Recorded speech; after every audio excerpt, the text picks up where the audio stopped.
Kai da Allah malam dakata. To. Jibe ka kalle ni ka zo kana ce min wani baby? Ke san ko ni waye ke debe kaya na kice mai adibe ni. Ah, da me ki hini?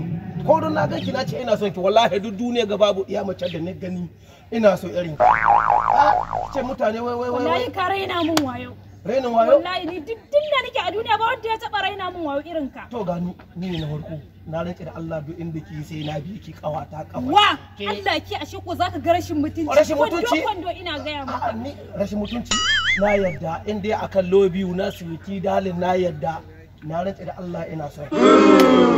In sama da ƙasa za ta haɗewa duk inda ki bi ta zai sha. Kana nan? Dala ban kuɗi na malam. Allah ya Allah dan Allah ban.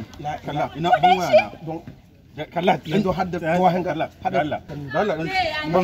ban wani da Allah ha ce min mutunci wallahi Ke ji kunya wallahi. ina shi ma ka ban da waya na mana a don Allah ma Kayan ma naka ne ko? kayan ba na wani amma dai haba Allah dan Allah ka daina kuma mutu in ka san irin abin da ka ringa mutu nan na shi ma lamuri don ubanka Wannan sana'ar da ka zo kana ɗauka kana yaudaran ƴaƴan mutane ba sana'a bane an gaya maka.